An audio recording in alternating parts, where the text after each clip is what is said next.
tedniku vsake toliko časa predstavimo ljudi, ki so uspeli in se dvignili nad povprečje.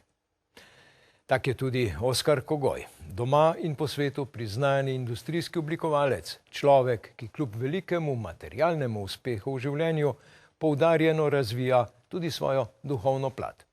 Prostore polne lepote, dela in skrivnosti je Kogoj odprl tudi ekipi tednika in gledalcem, ki bi želeli spoznati košček njegovega nadvse zanimivega razmišljanja in življenja.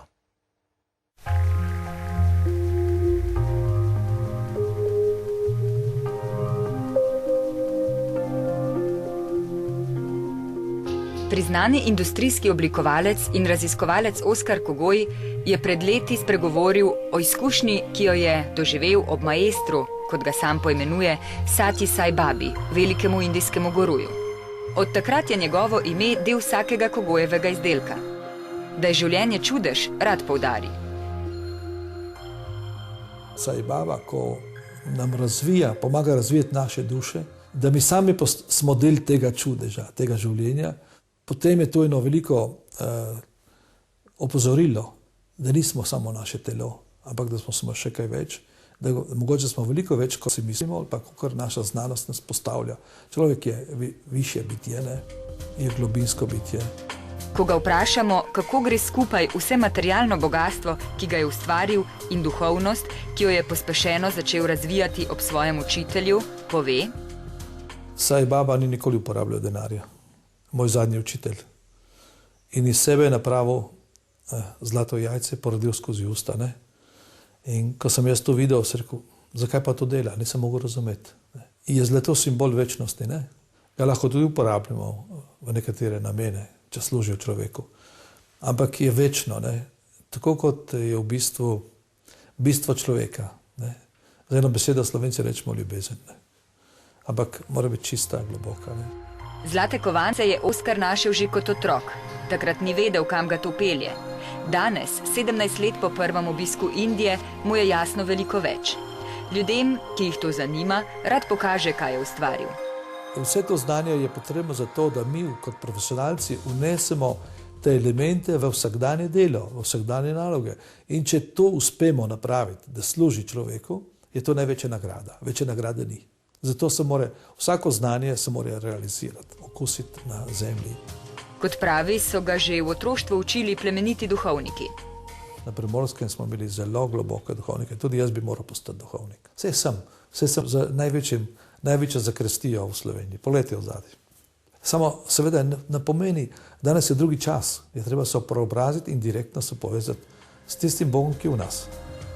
In kaj mu je tako blizu pri učitelju, ki ga je po letih študija v domovini in Italiji našel na drugem koncu sveta, v Indiji?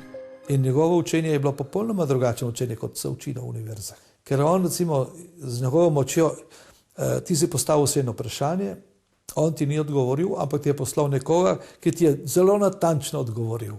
In ta povezava med ljudmi je bila tista komponenta, ki je danes skoraj nerazumljiva, da se ljudje med seboj pomagajo, družijo in nekaj iz tega odnesejo. Človek kot bitje se mora preobraziti, pove Oskar Kogoj. In se moramo vprašati, kdo si? Da boš dobil odgovor. Moji študenti so včeraj prav. Če boste postavili pravilna vprašanja, boste dobili pravilne odgovore. Obstaja sistem, ki ga mi ne poznamo, ma tega moramo zbuditi pri vsakem posamezniku, vsakem učencu. Seveda brez učitelja pa je težko se razvije učenc sam. To je znano, od Platona naprej, brez učitelja to ne gre. In samo ranjena školjka pravzaprav rodi biser, to je simbol človeka, iz bolečine. Če nimaš izkustva, ne moreš priti do spoznanja. Zastavlja si vprašanje. Kako, na kakšen način priti do teh informacij, ki so pravzaprav informacije vezane na tišino. Tukaj beseda ne bo več funkcionira. Samo notranji duh. Pri tem nas spomni na našega velikega pesnika, dr. Franceta Prešerna. Prešeren je bil tako močen duh, ampak imamo tudi Slovenci, ogromno tudi danes. Samo noben jih ne posluša. Seveda bi se morala tudi duhovščina s tem ukvarjati, ker to je njena naloga. Ampak poglejmo Plečnik, recimo naš največji, velik mojster. ki je bil mojster tudi izdelka, ne? Ni bil samo duhovni mojster. On je te stvari zelo povedal in jih je vstavil v njegova dela. Srečal se je s številnimi velikimi osebnostmi našega časa. Jaz sem bil tudi pri Vojtili v Vatikanu, sem mu dal slovenski križ v naravni velikosti, oziroma v taki veliki obliki, poseben z črnega kamna kraškega. Ne? Tudi en tak primerek je tudi v Sloveniku, v Papeškem zavodu. A na koncu strne v bistvo svoj razmislek in ga poveže z narodom. Mi moramo postati bolj večji kristijani, kot smo.